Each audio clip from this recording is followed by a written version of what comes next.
Muy buenos días, tengan todos ustedes. Me da mucho gusto saludarlos nuevamente. En esta ocasión me acompaña aquí en el podcast el doctor Juan Manuel Vargas Canales de la Universidad de Guanajuato.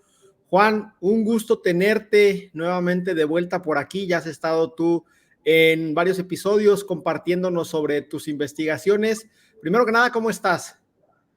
Hola, hola, Olmo, pues muy bien, aquí pues entusiasmado nuevamente de compartir más de lo que estamos haciendo y que esperemos que llegue a más audiencia por estos medios.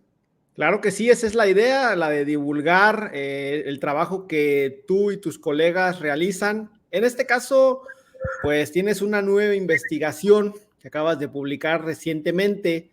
El título es Ciencia, Tecnología, Sistemas Agroalimentarios, Salud y Bienestar, Lógica, Dinámicas y Relaciones. Y obviamente quiero que nos empieces a desglosar este tema que al final de cuentas te decía antes de empezar fuera del aire que a ti te gusta investigar en donde hay muchos factores interrelacionados, te gusta meterte a lo más difícil a tratar de explicar justamente pues estas interrelaciones entre los diversos factores. Primero que nada, ¿por qué investigar? ¿Por qué hacer esta investigación? Bueno, mira, como investigadores o como académicos vamos evolucionando, como sociedad también vamos evolucionando. Entonces la forma de pensar, la forma de analizar también va evolucionando. Pero esto se relaciona principalmente con un cambio de paradigma de hacer investigación que se está dando a nivel global. Claro, esto, su origen lo tiene pues posterior a la pandemia que nos empezó a hacer evidentes muchas relaciones que eran obvias, pero que no las vislumbrábamos de forma más bien clara. Entonces, a partir de ahí es que empezamos a darnos cuenta o a discutir con los colegas, a discutir realmente cómo se estaban vinculando, cómo se estaban relacionando distintos factores relacionados principalmente con la salud, que se volvió un tema fundamental a partir de la pandemia y hasta ahora. Incluso muchos programas de investigación científica incluso desaparecieron y se fortaleció muchísimo estas áreas. De manera que en la actualidad prácticamente todas las investigaciones están integrando este tipo de categorías analíticas. Ok, interesante, sin duda. Y bueno, en esta, revisando un poco tu investigación, pues tienes varios puntos clave importantes, ¿no? Que es la cuestión de a lo mejor la evolución de la ciencia y la tecnología en el sector agroalimentario. Si quieres, es para ir desglosando poco a poco lo que nos puedas comentar. ¿Qué te parece si empezamos por este punto? Me parece muy bien. Mira, esta cuestión es algo que ya veníamos trabajando desde hace ya, ¿qué te gusta? 3, 4 años. Venimos viendo las etapas o el desarrollo científico y tecnológico que se ha dado en el sector agroalimentario. Por ahí vemos que es impresionante. En realidad ha evolucionado de una forma que ha permitido que la humanidad produzca los alimentos y los bienes que necesita sin ningún problema, Ok, ¿no? Entonces, por ahí identificamos 6 etapas ahora ya. Anteriormente por aquí habíamos platicado que se trataba de 5, ahora son 6. Pues la primera es la agricultura 1.0, que ya lo veíamos, ¿no? Es la agricultura que se creó de la colonia en 1940, previo a la agricultura 2.0, que es la relacionada con la revolución verde. Ya por ahí tenemos me voy a ir muy rápido para no alargarme mucho. adelante. La 3.0, que ya es donde se empiezan a utilizar los sistemas de precisión de sistemas de posicionamiento global para la orientación manual de vehículos y cosas de ese tipo, ¿no? Posteriormente y más reciente es la agricultura 4.0, que se relaciona con la incorporación de todas las herramientas digitales o lo más nuevo que se está utilizando en la actualidad. Y pues prácticamente se podría pensar que estamos en esa etapa. Sin embargo, ya se desarrollaron dos nuevas visiones. La agricultura 5.0, que esa es una segunda fase digamos, de avance de la ciencia, en la cual complementa la agricultura 4.0. En la agricultura 5.0 ya se enfoca a tecnologías altamente interconectadas con el uso masivo de datos, se orienta completamente al uso de la robótica, al uso de la inteligencia artificial, a la toma de decisiones en tiempo real, y ya desde por ahí se empezaba a hablar mucho sobre la cuestión del cuidado del medio ambiente. Y lo nuevo es la agricultura 6.0, pero aquí ya no se trata de instrumentales tecnológicos, o sea, de artefactos tecnológicos. Aquí ya se trata de una ruptura con la idea de producir sano, digamos, con la idea de sanar, recuperar y mejorar los sistemas agroalimentarios. Obviamente esta visión, la 6.0, no descarta el uso de la tecnología, de la biotecnología, de toda la cuestión digital, no, pero está enfocada a recuperar los ecosistemas para hacerlos, bueno, producir, digamos, de manera sostenible. Ahí tenemos, por ejemplo, lo que está de moda ahorita, que es la agricultura regenerativa. Así Tenemos es. la economía circular, la bioeconomía, los avances de biotecnología que tenemos ahora, que estamos viendo cada vez. Esto es impresionante. Por ejemplo, ya tenemos carne en laboratorios, huevos en laboratorio, leche completamente que se produce en laboratorio, ya está a la venta, ya está en los mercados, ¿no? El aceite para cocina que ya se está produciendo completamente en laboratorio. Entonces, esta 6.0 está enfocada principalmente a recuperar, como te decía, a sanar los ecosistemas y tener un fuerte impacto en la salud, que tenemos muchos problemas por ahí. De manera Oye, muy general, y sobre estos puntos, o sea, esto de la agricultura 1.0 hasta la 6.0, yo he visto que de repente hay artículos de empresas o de otros organismos donde a lo mejor esta categorización es distinta, a lo mejor otros manejan hasta 4.0, otros dicen que todavía estamos en la 3.0. ¿Cómo le podríamos hacer para estandarizar esta categorización? mira, es complicado. Las evidencias que tenemos para realizar este tipo de categorizaciones son muy diversas. O sea, unos plantean el origen, por ejemplo, en cuestión de fechas, varía mucho, o algunos hablan de la Revolución Verde que inició por los 20, otros por los 40, otros por los 60, cosas de ese tipo, ¿no? Otros, como bien lo planteas, algunos hablan todavía de que estamos en la agricultura 4.0, que todavía no llegamos a la 5.0, ¿no? Aquí lo que nosotros realizamos son análisis de las evidencias científicas, digamos, de lo que tenemos en las bases de datos científicas, que difieren obviamente mucho con la visión de algunos organismos y con algunas empresas particulares, ¿no? Porque, bueno, realmente pienso que las empresas privadas se enfocan más en ese sentido porque ellos están en la venta de ciertos productos tecnológicos, más Tus bien. intereses. Así es. Ok, oye, y justamente ya que mencionaste el tema de la agricultura 6.0 más enfocado hacia la agricultura regenerativa, me queda la duda, esta categorización de 1.0, 2.0, ¿no era solamente en base a la tecnología? Porque ahora estamos metiendo el tema de la restauración de los ecosistemas. Mira, al final de cuentas es tecnología. Si nosotros conceptualizamos de manera amplia la tecnología, por ejemplo, la agricultura regenerativa es un sistema tecnológico que engloba varias tecnologías, ¿no? Varios modelos y formas de producir, ¿no? Entonces, realmente seguimos hablando de tecnología. Lo que aquí digamos, más o menos cuestionable es que no solamente es la agricultura regenerativa, estamos retomando la agricultura orgánica, la agricultura familiar, la agroecología, la agroforestería. Incluso por aquí se está planteando que como un eje fundamental tiene que ser, por ejemplo, la agricultura urbana y periurbana, porque en la actualidad más de la mitad de la población vive en las ciudades. Entonces, es indispensable pensar en que se conviertan en centros de producción de alimentos, relacionando esto con la bioeconomía y con la economía circular. ¿Por qué?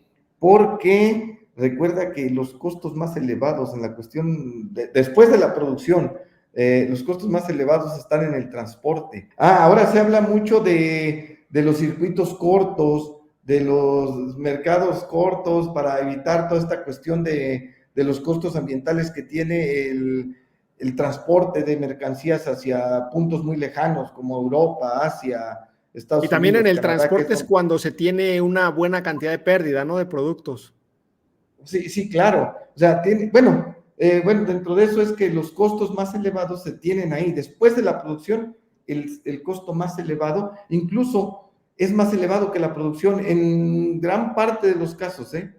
Por ejemplo, cuando hablamos de acelgas, de brócoli, de lechuga, de ese tipo de productos, es más caro el transporte que la producción. Interesante, sin duda, ese punto que mencionas. Oye, Así Juan, es. pasando a un siguiente punto de tu investigación, que es el impacto de los sistemas agroalimentarios en la salud. ¿El producir alimentos tiene un impacto en la salud de todos nosotros? ¿Cómo puede ser eso posible? Pues mira, esto primero no es nuevo. Hay investigaciones que han documentado todo esto desde por la década de los 40. Vaya, Digamos que el libro más controversial que se ha escrito sobre esto es un libro por ahí que escribió Rachel Carson de Estados Unidos, que le llamó La Primavera Silenciosa, en el sí, cual por ahí se documentaron efectos de pesticidas, como le llaman ellos, principalmente del DDT. Entonces, desde ahí se empezaba a analizar los impactos tan fuertes que tenían los agroquímicos, pero principalmente lo analizaban principalmente en el medio ambiente y en algunas especies como peces, aves y cosas de ese tipo. Mira, recordaremos que como especie pertenecemos a ciertas cadenas tróficas. Entonces, dentro de estas cadenas tróficas se va dando lo que conocemos como bioacumulación o biomagnificación, que nosotros vamos consumiendo productos que han estado en contacto o que consumieron ese tipo de productos, y al ok. final nosotros también vamos bioacumulando ese tipo de productos. En este caso, pues agroquímicos, porque en la actualidad, pues no lo podemos negar, producimos mediante el uso masivo de un montón de sustancias, de agroquímicos y otras moléculas, y como pueden ser hormonas y promotores de crecimiento, ese tipo de cuestiones, ¿no? Entonces, hemos llegado a un punto en el que incluso las tierras o las zonas que no se dedican a la producción con este tipo de insumos se encuentran contaminadas, porque hay mucha deriva, porque hay mucha contaminación a través del agua, por ejemplo. Entonces, hay regiones que no producen de esa forma, pero que tienen los suelos contaminados. Y en la actualidad, lo que se ha encontrado es que prácticamente en todas las cadenas de valor agroalimentarias se tienen residuos de agrotóxicos, como le están llamando. Prácticamente todas. Prácticamente no hay una que se escape. Incluso, fíjate, hay una cosa bien interesante. Actualmente se está hablando de el fraude agroalimentario. Por ahí hay unos trabajos que se publicaron el año pasado donde el New York Times, por ejemplo, publica un encabezado ahí donde dicen que identifican el mayor fraude agroalimentario relacionado con la agricultura orgánica estadounidense, ¿no? ¿Cuál Entonces, es ese fraude o en qué consistió? consiste en que resulta que las certificaciones que tenemos y todo ese tipo de cuestiones, pues resulta que no son tan efectivas como luego pensamos que son. Ese es el detalle. Ok, voy a Entonces, buscar esa información. te la comparto, no hay ningún problema. Es cuestión de empezar a buscar y empiezan a surgir muchas cosas por ahí.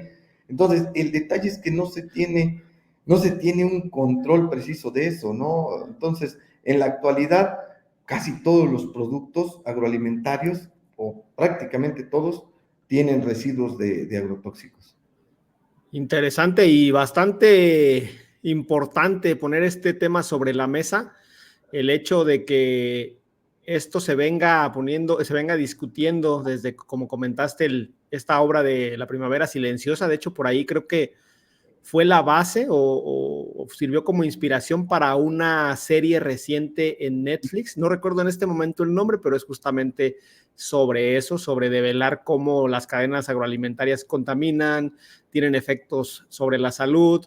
Es interesante. Y justamente, bueno, ya que hablamos del tema de la alimentación, tú también presentas en el título de tu investigación otro concepto que es el tema el concepto de bienestar.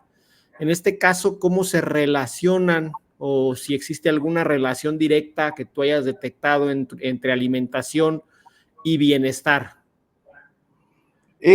Lo que pasa, sí hay puntos claves aquí. Lo que pasa es que en los planteamientos actuales, cuando hablamos de bienestar, implican que debemos llegar a un punto, digamos, en el que podamos expresar nuestro máximo potencial físico, intelectual y emocional en las condiciones que, bueno, más bien el hombre debe de lograr expresar su máximo potencial físico, intelectual y emocional. Y si no logramos llegar a ese punto, no estamos llegando a el bienestar que todos deberíamos de tener, pues. Ok. Un bienestar que nos permita vivir más y mejor. Ese es el punto. Por ahí va, o sea, el enfoque es ese, que nos estamos enfocando a que debemos expresar nuestro máximo potencial. Porque mira, lo que otros investigadores por ahí encontraron es que, digamos que el potencial genético que tiene el Homo sapiens de vivir o límite absoluto de la vida, de muchos análisis que ellos realizan, se encuentra entre los 120 y los 150 años. Ok. Entonces, ¿cómo vamos a lograr expresar nuestro máximo potencial físico, intelectual y emocional? Sí, cuando somos pequeños crecemos desnutridos. Cuando somos adolescentes tenemos sobrepeso y desnutrición a la vez.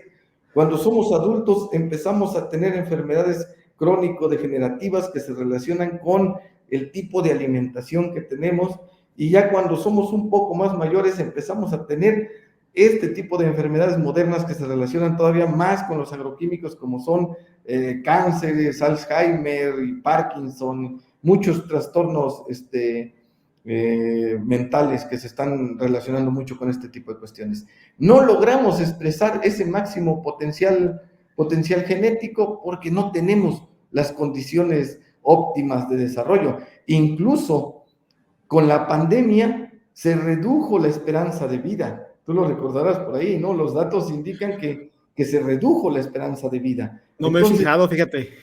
¿sí? Se redujo la esperanza de vida. Entonces, uno piensa que con el desarrollo científico íbamos a lograr vivir más y mejor. Bueno, yo recuerdo cuando era chico, siempre se planteaba eso, no, es que miren, se va a resolver este problema, vamos a encontrar muchas soluciones para las problemáticas que tenemos. Y ya no soy tan chico y resulta que esas problemáticas no se han resuelto y que ahora incluso vivimos menos. Entonces, el potencial de nuestros genes nos podría llevar a tener vidas entre 120 y 150 años, pero obviamente inciden muchos factores, entre ellos el tema de la alimentación deficiente que no nos permiten llegar hasta allá, ¿cierto? Sí, sí, mira, el problema es que estos son análisis que hacen los genetistas, pues se dedican a analizar todo ese tipo de cuestiones, ¿no? Sí, hay varios estudios que indican que podemos lograr esa esperanza de vida. Mira, por eso es que hay personas que luego, viejitos que luego pues, tienen 120 años. 120 años bajo qué condiciones, cómo lograron llegar a esas condiciones, ¿no? O sea, en la actualidad nosotros, con todos los avances científicos y tecnológicos que tenemos, deberíamos de estar aumentando mucho más nuestra esperanza de vida. Sin embargo, como te mencionaba, se está reduciendo, porque desde pequeños no tenemos la alimentación correcta, no tenemos los cuidados correctos, y ya cuando llegas a una edad por ahí de 50, 60 años, ya tienes muchos problemas, pues ya eres portador de enfermedades crónico-degenerativas que pues van menguando tu capacidad física, intelectual y emocional. Ese es el detalle. De hecho, fíjate que aquí quiero hacer un paréntesis porque recientemente vi en Netflix una serie que trata sobre las famosas zonas azules.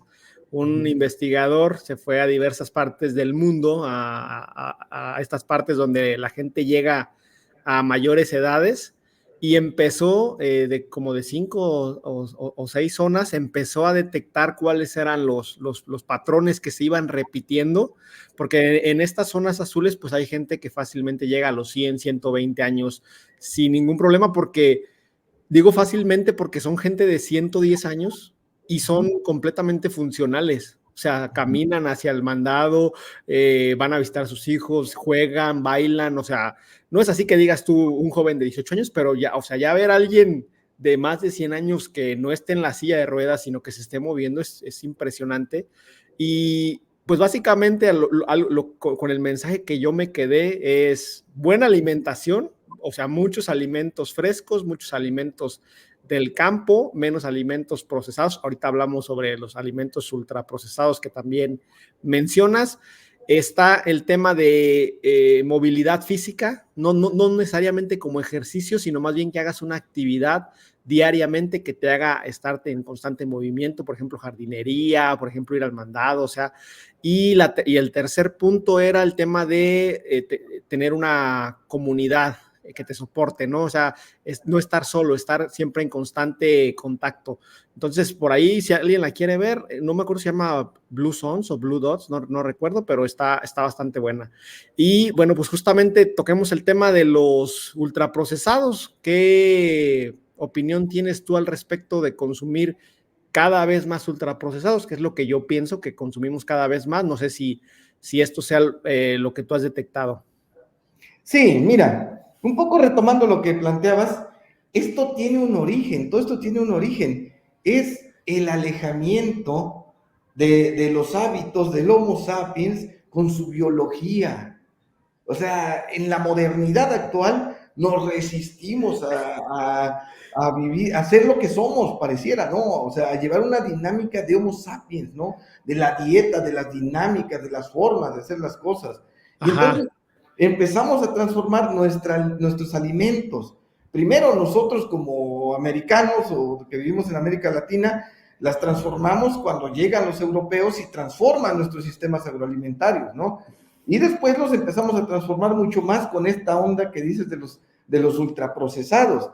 Y después con más aún con la dinámica económica actual que ha transformado las actividades económicas y ahora ya estamos en una oficina.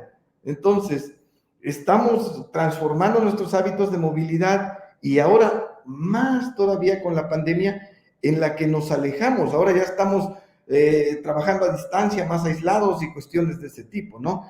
Pero mira, hablando de los ultraprocesados, ya hay demasiada evidencia por ahí que están afectando demasiado la salud, ¿eh?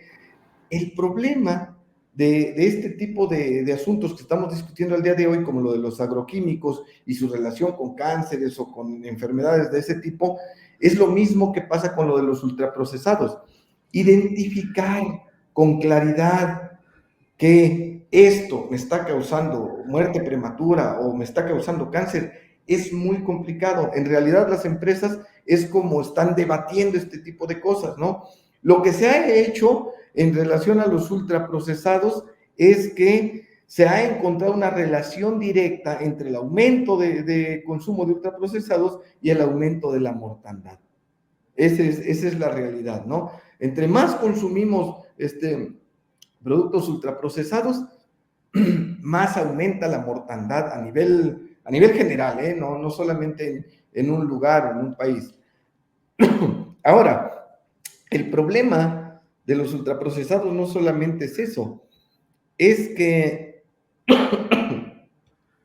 este tipo de productos por lo general tienen algunos otros productos como el espartamo, que recientemente se clasificó como potencialmente cancerígeno. Déjame tantito. Adelante.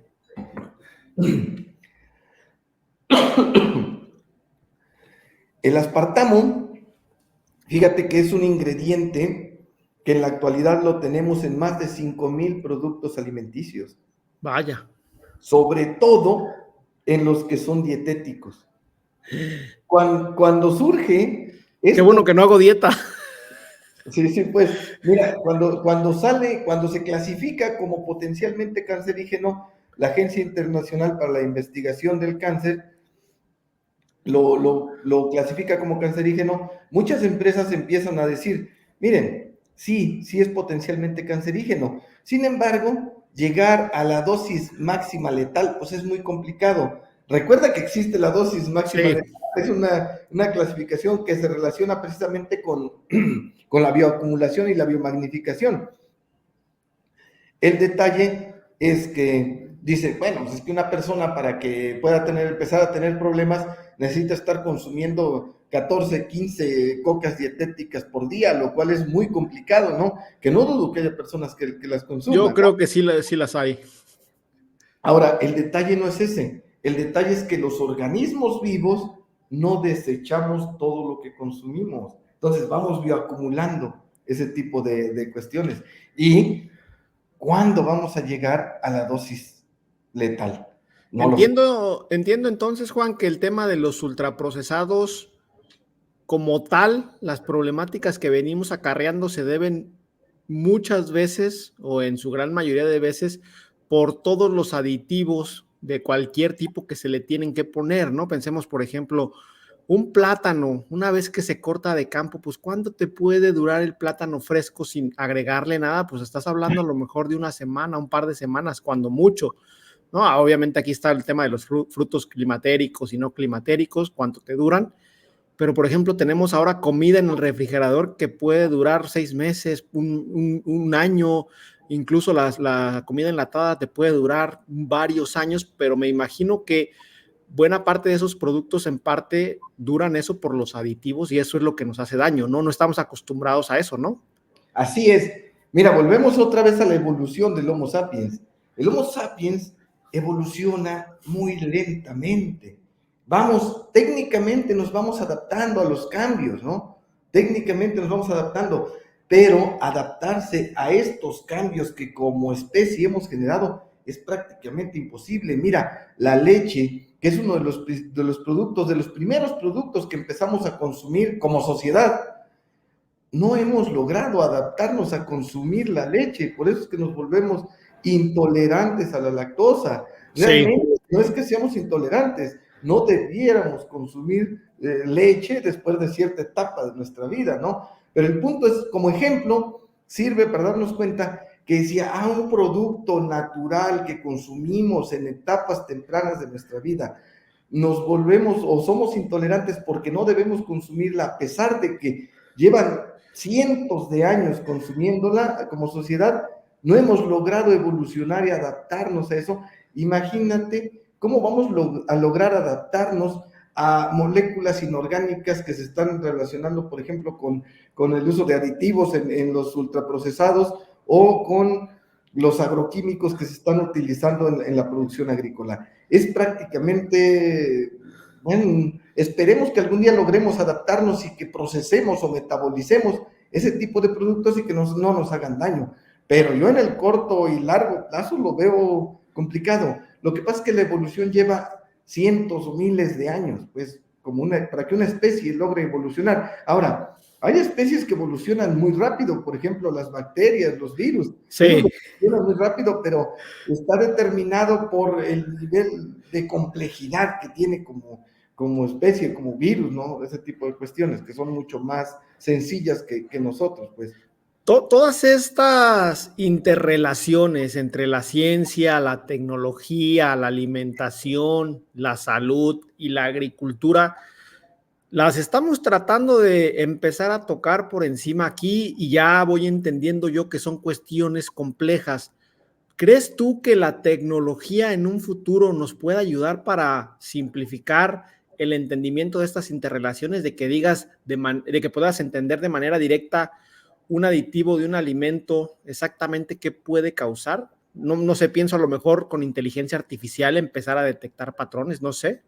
Sí, mira, técnicamente lo que se plantea o los que hablan de inteligencia artificial sobre todo es que con el uso de la inteligencia artificial primero le vamos a dar solución a un montón de problemas que no hemos logrado darle como sociedad. Entonces, se plantea que, por ejemplo, la solución a problemas de cáncer y todo ese tipo de cosas, la inteligencia artificial va a ser primordial o clave para encontrarle soluciones a ese tipo de cosas. Ahora, yo he trabajado últimamente, pues ya sabes que ando mucho en esto de la ciencia y la tecnología. Sí. Hemos ido a usar, a entender un poco lo que es la inteligencia artificial y la verdad es que es una herramienta impresionante.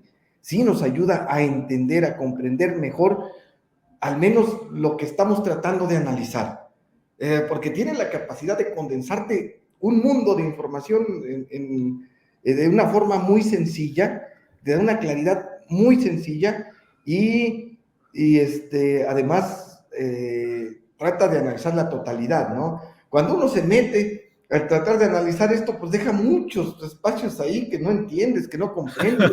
Sí, en serio, Sí. porque es muy complejo. Tenemos muchísimo conocimiento, hemos desarrollado muchísimo conocimiento y es muy complicado. Necesita uno ya tener mucha experiencia, haber trabajado mucho en algunos temas para lograr tener una visión completa de lo que estamos tratando de analizar, ¿no? Y con la inteligencia artificial, pues te ayuda mucho y además te da soluciones, ¿eh? Con todo ese mundo de análisis te da soluciones. Entonces, yo creo que entre la combinación de la inteligencia artificial y nosotros como seres humanos, tenemos que ampliar la frontera de conocimiento y tenemos que darle soluciones a esas problemáticas. Yo sí creo en eso, ¿eh? O sea, a lo mejor yo soy de los que se llaman del optimismo tecnológico, pero es que sin optimismo, ¿qué hacemos? Pues El análisis de todas estas interrelaciones entre estos diversos factores me recuerda mucho a mis clases de física, ¿no? Cuando el profesor te decía, bueno, para este ejemplo supongamos que no hay viento y tú decías, bueno, pero si hay viento, ¿qué hago? No, es que se complica muchísimo, supongamos que no hay, ¿no? Hasta este momento a lo mejor se venía trabajando en estos conceptos por separado. O sea, el hecho de trabajarlos por separado te da cierta facilidad, no digo que sea muy fácil, tú como investigador pues debes saber que requiere su tiempo, pero explicar conceptos por separado, pues te da esta factibilidad de que no entra la complejidad de, ok, ¿y qué pasa si lo mezclas con esto? ¿Y qué pasa si lo mezclas con esto? En el centro de todo esto que estamos hablando está la agricultura, la producción agrícola. Ahí aplicas la ciencia, aplicas la tecnología, de ahí deriva el tema de alimentación, de ahí deriva el tema de salud y bienestar. ¿Cuáles son las propuestas, Juan, que realizas en tu investigación en cuestiones agrícolas para empezar a mejorar estas interrelaciones entre estos conceptos? mira, retomando un poquito lo que me planteabas, que es bien interesante. Eso, cuando hablamos de las clases, efectivamente, eso, si todas las variables permanecen constantes en ceteris paribus, y si una se mueve tantito, pues ya no funcionó nada, ¿no? O sea, Sí. se nos empieza a hacer todo muy, muy difícil. Mira, antes de plantearte las propuestas y ya últimamente estoy trabajando las estrategias de cómo tenemos que aterrizar esto, quiero darte algunos datos bien interesantes que estamos analizando. Mira, por ejemplo, en la actualidad se ha estimado, el año pasado se estimaron los costos ocultos relacionados con la producción de alimentos y que son muy altos. Por ahí estiman que en realidad lo que estamos pagando de los productos agroalimentarios solamente se está pagando aproximadamente el 30% del valor real de un producto, ¿no? Explícanos un poco más a detalle este concepto de costos ocultos, por favor. Los costos ocultos son todos esos costos o externalidades negativas que no se consideran dentro de los conceptos clásicos o dentro de la economía clásica de producción, ¿no? Entonces, y son externalidades negativas porque al final de cuentas los va a pagar alguien más. Son costos ocultos porque no los vemos con claridad. ¿Cuál sería uno de estos costos ocultos en el agro? En el sector agroalimentario, mira, ahí te va.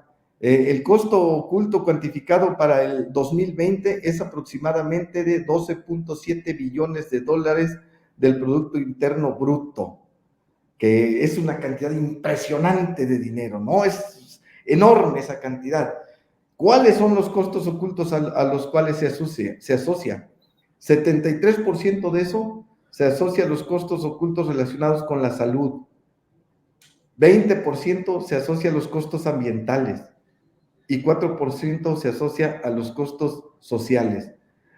Se asocia, este análisis lo hacen relacionado, por ejemplo, con muertes prematuras, con incapacidades, con enfermedades que te van generando pérdidas, digamos, en tu capacidad de producir.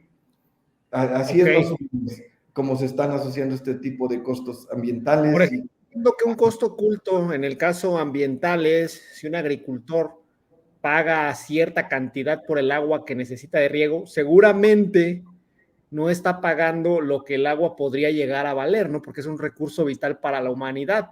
Obviamente no le pueden cobrar el agua a millones porque no habría producción agrícola, pero ese recurso tiene un valor más allá de lo que se está pagando en ese momento. Ese sería un costo oculto, ¿no? Es un costo oculto, ese es un costo oculto, pero este está más orientado a los efectos contaminantes del sector. Está Ya. más orientado a contaminación, a degradación, a residuos que están generando la agricultura. No está cuantificando de esa forma, que ese es un costo oculto que deberíamos de estarle sumando, además, ¿no? Entonces, por ahí va más o menos. Entonces tú te refieres más, por ejemplo, a cuando el agua de riego deja la parcela que ya va contaminada, por ejemplo, con nitrógeno, pues eso va a afectar en su momento.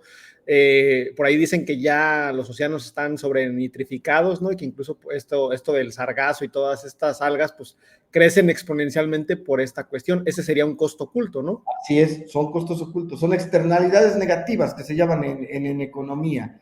Pero mira, hay otro dato bien interesante por aquí que luego estamos analizando sobre este tipo de cuestiones.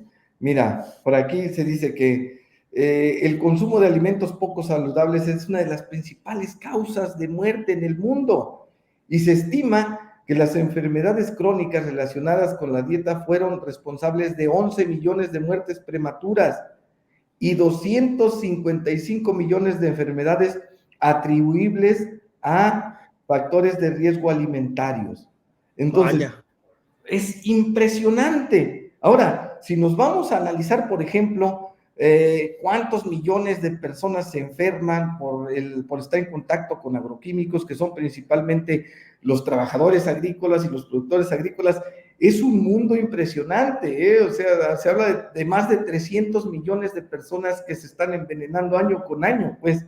Entonces, es una cuestión que tenemos que voltear a ver forzosamente si queremos mejorar las condiciones de salud de la población, porque la mejor forma de atacar un problema es prevenirlo.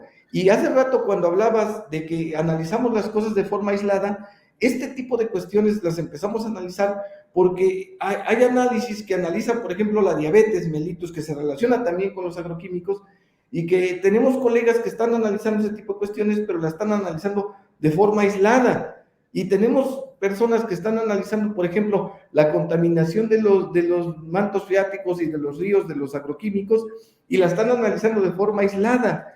Y encontramos otros que están analizando cuestiones por ejemplo, en la orina, que hay residuos de agroquímicos, Sí. y lo están haciendo de forma aislada.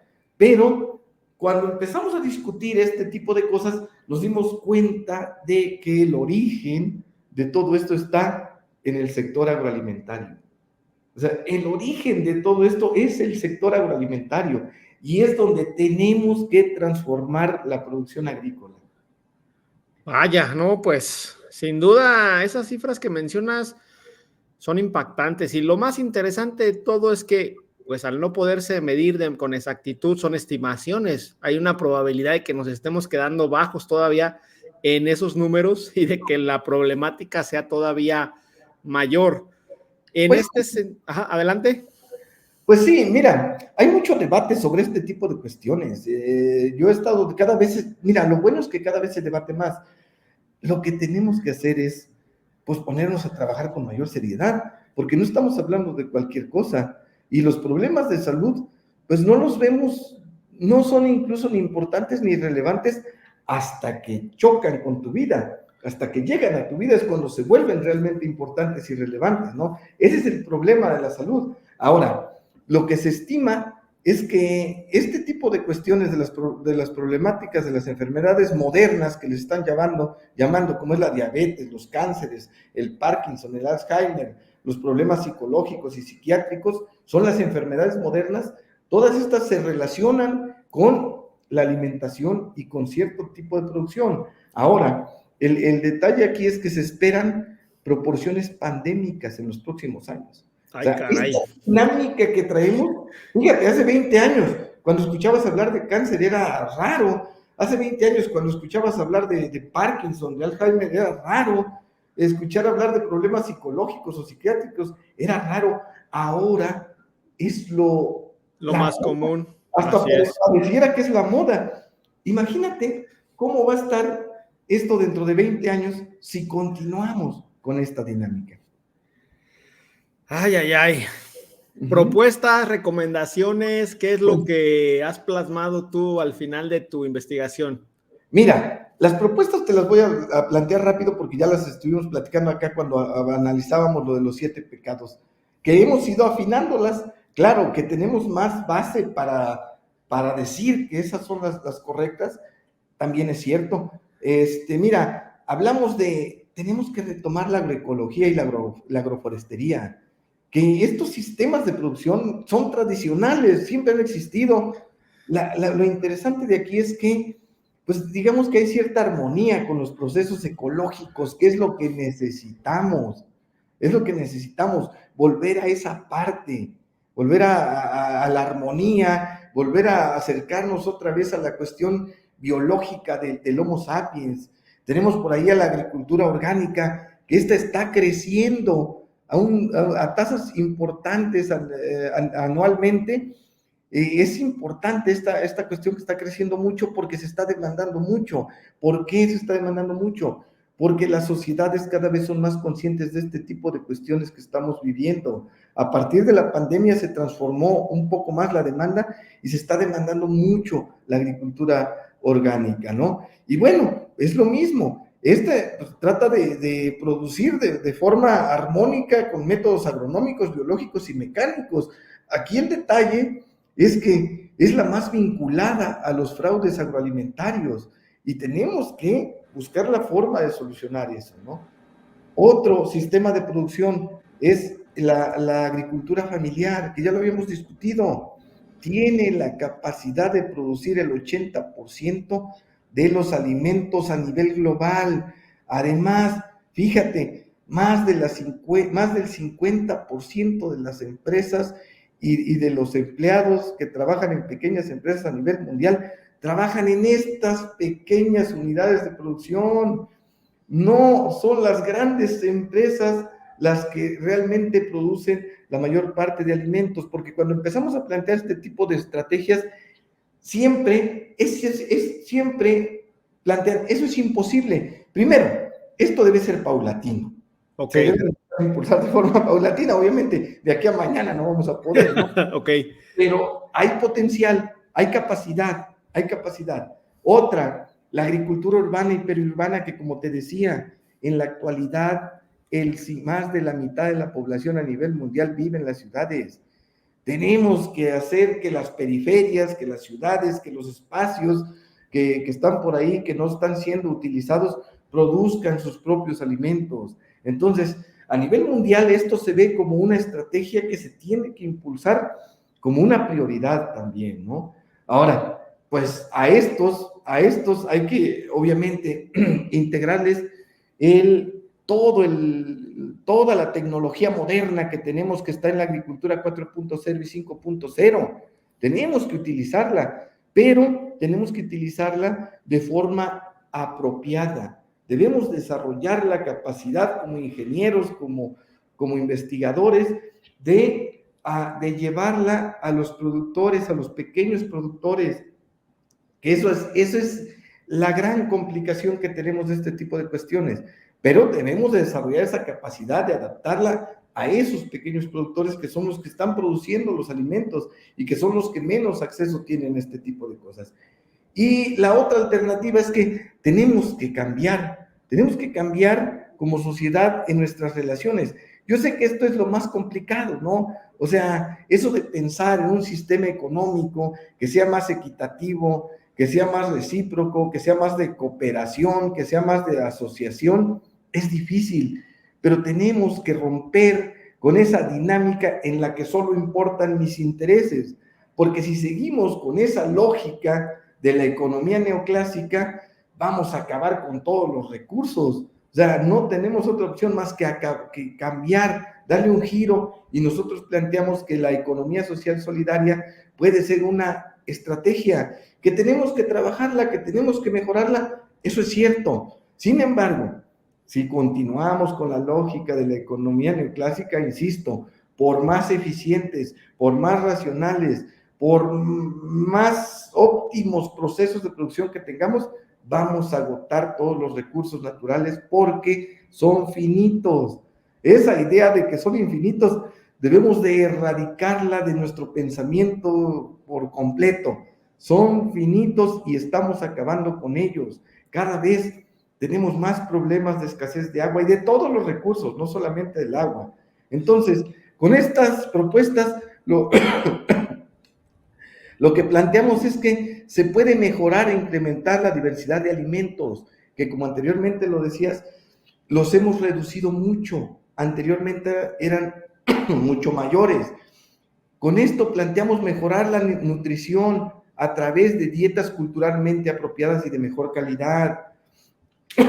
Se pretende mejorar y mantener la comunidad, la cohesión social y la autoorganización, aumentar la conservación de especies y mejorar la diversidad genética animal y vegetal que se hacía de forma natural con los sistemas agrícolas tradicionales como la agroecología, la agroforestería y la agricultura familiar, que eran la base de las especies, de los granos, de todo lo que tenemos en la actualidad y que últimamente se ha abandonado mucho.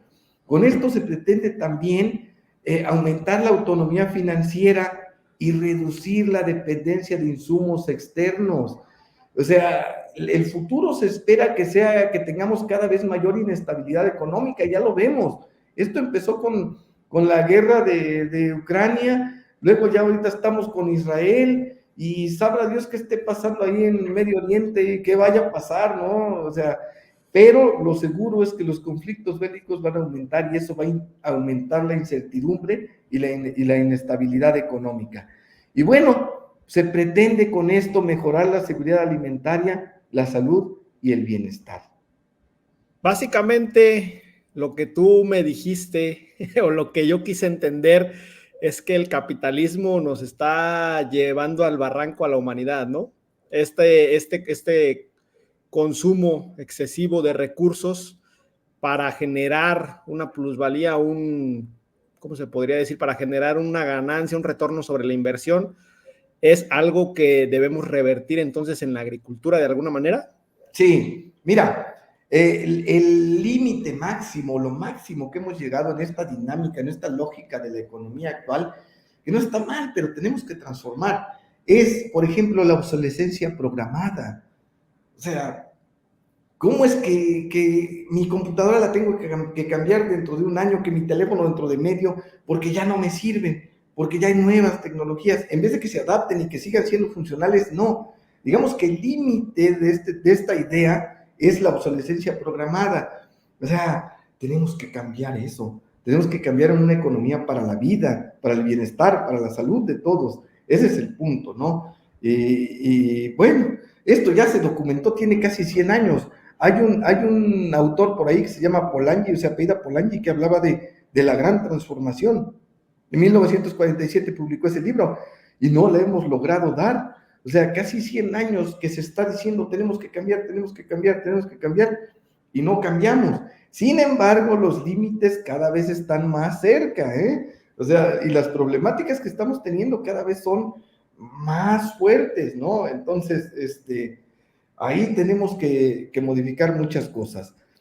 Yo creo que hay Ahora, si quieres, pasamos un poquito a... Ajá. ¿Qué pasó? Ajá. Sí, adelante. Yo creo que hay Digo que si pasamos a las estrategias. es que estamos desfasados por eso. A ver, tenemos 5 minutos. Adelante. Ajá. ¿Hablamos de las estrategias? Bueno, mira. Sí. Estoy planteando algunas cosas. Unas son clásicas, otras son un poco, digamos que revolucionarias. Mira, realmente el sector agroalimentario está descapitalizado. Como primer punto, tenemos que garantizar el acceso a créditos, financiamientos y subsidios que sean efectivos, que sean inclusivos y que sean adecuados a largo plazo. Para esta gran transformación, esta transformación de los sistemas agroalimentarios, tenemos que garantizar que los plazos sean adecuados y que se puedan tener, obviamente, retornos a la inversión. Entonces, ahí tenemos que ampliar ese tipo de cuestiones porque incluso, como tú sabes, en el sector agroalimentario mexicano, incluso por ahí se abandonaron algunas instancias o desaparecieron algunas instancias. Así es. Y estamos planteando, por ejemplo, dependiendo del nivel de tecnología, del tipo de tecnologías sostenibles que estés utilizando, que se te dé cierto porcentaje de financiamiento. Es decir, si estás utilizando agricultura convencional, 0% de financiamiento. Y si empiezas a utilizar cierto tipo de tecnología, como es la agricultura orgánica, la agroecología, la agroforestería, empieces a subir los porcentajes de subsidio, de crédito, de financiamiento. Esa es una idea de estimular que desde la economía empiecen a transformarse los sistemas agroalimentarios. Ahora, otro muy relacionado con ese es que se den incentivos y estímulos fiscales positivos y negativos. Positivos ya los tenemos, el sector agroalimentario hasta cierta cantidad de recursos o de ingresos no paga impuestos. Así es. Pero la idea es que los que no están utilizando, digamos que tecnologías sostenibles, empiecen a pagar impuestos, cierta cantidad de impuestos también, ¿no? Y quienes están utilizando tecnologías sostenibles, obviamente ellos no paguen impuestos, que se mantengan sin pagar impuestos incluso, ¿no? Entonces, estos, digamos, son las dos herramientas clásicas de la economía para este tipo de cuestiones que es importante. Y, por ejemplo, luego uno pensaría que este tipo de cuestiones son muy fuertes, pero mira, esto lo usamos, por ejemplo, para desincentivar el consumo de cigarros y de bebidas azucaradas o con altos contenidos de azúcares. ¿Por qué no pensar en utilizarlo también para desincentivar el uso de productos que nos están enfermando como sociedad, ¿no? Pues te decía que algunos a lo mejor van a parecer muy descabellados, pero bueno, hay que empezar a plantearnos. El tercero, tenemos esquemas muy básicos de seguros y gestión de riesgos en el sector agroalimentario mexicano. Tenemos que fortalecer esa parte, tenemos que generar esquemas porque no los hay. En México no los hay. Hay algunos ejemplos bien interesantes en otros países, por ahí en Europa y en Estados Unidos, pero en México no. Y tenemos que generarlos y que sean, digamos que accesibles a nivel mundial, porque si no tenemos acceso a eso, va a ser difícil que podamos hacerlo. Pero esta cuestión de los seguros, hay otra cuestión todavía más complicada. Mira, en el sector agroalimentario, como tú lo sabes, no se tiene seguridad social, no tenemos seguros de gastos médicos de ese tipo. Entonces, el agricultor, pues práctica, o no se cura, se engrava su problema, o cuando se cura tiene que ir a distancias enormes para poder tener acceso a este tipo de servicios públicos. Entonces, ¿qué es lo que tenemos que generar? Generar esquemas de seguros de gastos médicos mayores para nuestros agricultores, que son quienes se encargan de producir los alimentos que nosotros necesitamos y que los estamos abandonando en la miseria y sin este tipo de cuestiones. Cuarta estrategia, igual, todo esto se tiene que generar porque hay muy poco de esto, ¿no? Tenemos que generar sistemas de ahorro, de inversión y de pagos eficientes. No solamente se trata de que tengas una cuenta, sino que tengas esquemas en los que lo que tienes lo puedas ahorrar y puedas obtenerlo de forma rápida, fácil y sencilla. Entonces, esto es una cuestión indispensable en la actualidad porque incluso de esta forma se mejora mucho la cuestión de la seguridad, que en la actualidad es un problema por los robos y extorsiones que se están dando también, ¿no? Pero además de eso, además de esta inclusión financiera que se pretende con este tipo de mecanismos, lo que se está planteando es que se den sistemas de ahorro para el retiro, jubilaciones o pensiones. Imagínate un agricultor que no tiene seguros de gastos médicos y que no tiene sistemas de ahorro o que no tiene cómo va a vivir en su vejez. ¿Tú crees que es atractivo el sistema agroalimentario para los jóvenes? Pues obviamente no. Entonces, si generamos esquemas que permitan a los productores tener un sistema de ahorro para el retiro que les permita jubilarse dignamente, pues obviamente que esperemos que este tipo de cuestiones sean más atractivas para el sector agroalimentario. Y Obviamente. todo esto que comentas, Juan, es Uh-huh. lo que está generando la falta de relevo generacional. Así es. O sea, en Así es. Latinoamérica ya empezamos a ver regiones donde no hay gente para trabajar, que tienes que moverlas. En México es muy marcado el caso del noreste del país, donde tienes que llevar gente del sureste del país a trabajar y aún así no se completa.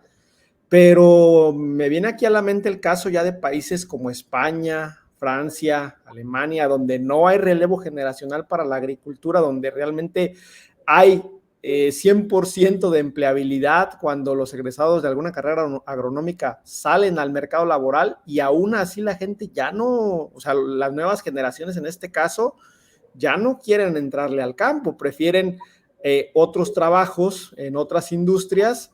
Y pues, realmente en Francia, entiendo yo, por ejemplo, es uno de los casos, en este caso de lo que llamamos primer mundo, más interesantes, porque están dando subsidios, están dando un montón de apoyos, que bueno, ahí tienen también el tema de la famosa PAC, ¿no? La política agrícola común, que los obliga a presionar, y también por eso hemos visto las manifestaciones de agricultores en lo que va del año ahí en Europa. Pero pues están trabajando justamente en brindar estas condiciones. Entiendo yo, Juan, que en México y en Latinoamérica todo esto que comentas, como bien tú lo dices, hace mucha falta, y todavía eso impulsa más a las nuevas generaciones a decir, no, pues no le entro al agro, mejor me voy a otro lado. Así es. Mira, los jóvenes no tienen certeza sobre su futuro.